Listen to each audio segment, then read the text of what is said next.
Sports Clip 703. Money Mitch or Kenny Pickett started at the end of the season. End of the season. Well, you had in your schedule predictions, right? Kenny coming in, week 8, week 9? You jumping off that? You thinking it's Mitch the whole way? Oh. Well, shoot, man, we'll probably change this a couple more times. Who knows? But as of right now, I'll say Mitch to end it. Just because, like, I think he's been very consistent. I haven't seen a lot of volatility in his play. And I said it shouldn't be a lot of volatility in his play during this time frame because he's a veteran. I want to see, obviously, what that looks like preseason. And when we get to the early portions of the season, just to see when the live bullets are flying, how he's handling, if he's still this cool, calm, and collected guy, if he's still this version that we saw in the preseason in Buffalo last year. That will be the interesting part. If he is like that, I think that he could definitely hold off Kenny because I think that time is on Kenny's side. I think that if you're this coaching staff and you're looking at how both of these guys have performed during this time frame, you're saying to yourself, why rush Kenny if you don't have to? If you can legitimately let Kenny sit for a whole season, it's like, yo, it's not an issue. But that really is dependent on Mitch consistently being who he is. That's the big question. That's the thing that has me nervous at times when we signed him. And even now, it's like, I'm seeing this part look good, but I still need to see it when it matters the most. And the reason I still lean Mitch is because at least I've seen Mitch do it at the NFL level. I just haven't seen Kenny that level just yet. Stan Clair says, Mitch, barring injury, Kenny will never start in Pittsburgh. Ooh, that's a take. Even though I have heard it, not out publicly, but people have been trying to rumble that in terms of the media circles that have been watching practices and stuff like that. They don't want Pickett. No, it's not. They don't want Pickett. They're just saying, like, how does he beat him out? The same thing I was trying to tell you, like, how does he beat him out? Well, not because he's the 20th overall pick, not because he's young and he played at Pitt, not because, oh man, we just want him out there. It's like, how does Kenny Pickett legitimately beat out Mitch Trubisky based on what we've been seeing if everyone's healthy? Well, what's that one saying? Keep your friends close and enemies closer. You see what Pickett's doing? Hey, man. In between now and training camp, he's going down to Florida with Mitch. So, you know why? He needs to learn. He's going to steal some intel off him. That'd be good. That's good. Trust me, I'm happy for him. Mitch, I'm actually, I like the energy from Mitch too, though. A couple reasons. Same thing. It goes the same way. Yeah, it goes both ways, but at the same time,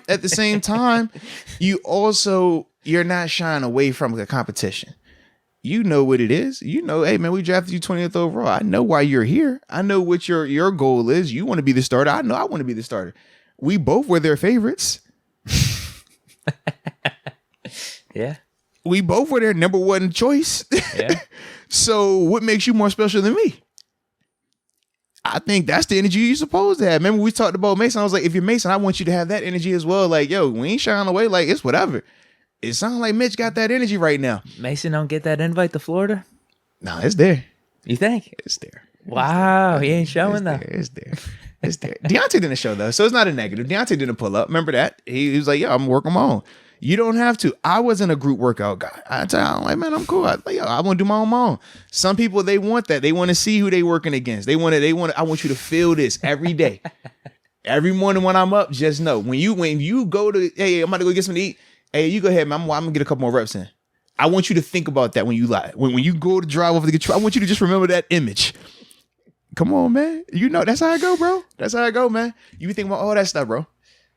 But it is fun, though, in all seriousness, though, man. Like, when you are working out with a guy, we are buying, I always remember Vince Williams and Ryan Shazier. Now, granted, it was two of them, so and at linebacker, we could have both of them out there at the same time, but they still wanted to compete to be the every down linebacker, to be the linebacker for the team.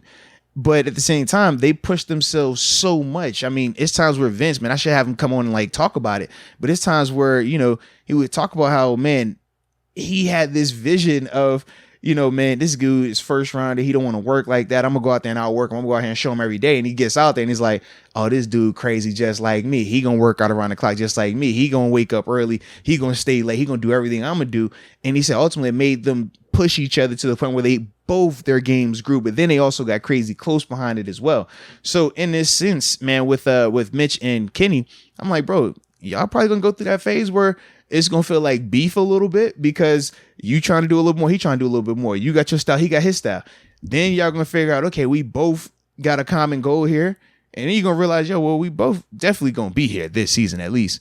So, all right, now we're going to start getting closer. Now we're going to start learning each other. Now I might teach you some stuff. Now you might teach me some stuff. And then from there, it just makes it a better room altogether. So I do think it's a positive in like the big picture scheme. But it is funny, though, when I think, I'm like, ooh, he going to watch him now. Okay, Mitch. Hey, you let him know every single day. Every single day. You tell him to start at 5 a.m., you show up at 4:30, though. All right? Yeah, and then you tell him to start at 4:30, you wake up at 10 for the workout just to play with him, just to mess his mind up. Speaking from experience, I was the victim. Thank you, James Harrison. Wow. I already told you that, right? Yeah. I never heard that story. Oh, what? Absolutely, bro. He was giving me the runaround. Oh, yeah, man. Workout at 5 o'clock. All right, bet. I get there. Is this your first year? No, this is my second year here. Oh, yeah, because wow. my first year I didn't work out with him. I was still like fanboy. I was fanboy. Yeah, so it was like I couldn't work out with him. I would just watch him. I'm like, yo, it's Debo. Or if I knew he was gonna be in the weight room, I would try to work out just in the vicinity, but not technically like with him. But I would do stuff that I would see him do, and I'd be over here like, yeah, I'm gonna try that too. I can do that. And I got that. And then the second was when I actually worked out with him. But yeah, he would definitely give me the runaround, bro. It's like, yo, all right, show up at 5. I would get there at 5. He wouldn't show up until 9. He say, yo, come again at 5. I show up at 5. He was there at 4, so he was already done. Then he's like, yo, come at 7. I show up at 7. Oh, he just finished. He was there at 6. And I was like, yo, why are you doing this? So then it just got to the point where every time he would say, I would just show up like 30 minutes to an hour early. And I would just wait. It was times where I would literally like just feel like I was sleeping in the locker room.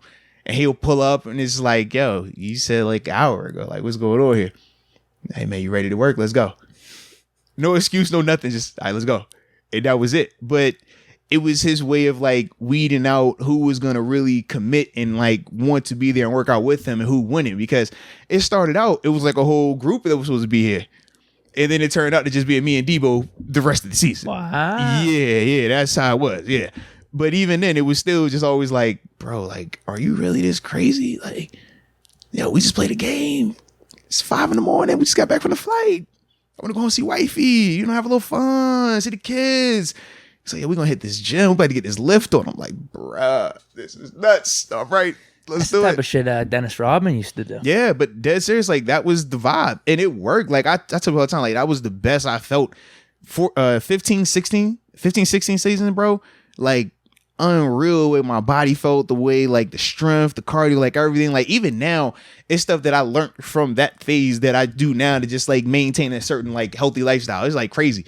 But I was like, bro, he was like one of the first ones that was really into that part though, not just the working out, but also the body recovery. We heard about the stories with 300,000 he was spending a year on his body and stuff like that. So it was an eye opener for me though.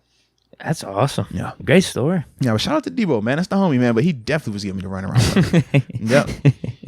As Bud, as Jarvis, They didn't last. Hey, man. Hey, as Chicolo. It's a lot of us out here, man. There's a lot of names out here in these streets, bro. It was like, yo, what is wrong with this dude? And he man, Mutz was the lone survivor. Listen, when I tell you a dude show up late and then look at you like, yo, I'm waiting on y'all. Like, Debo?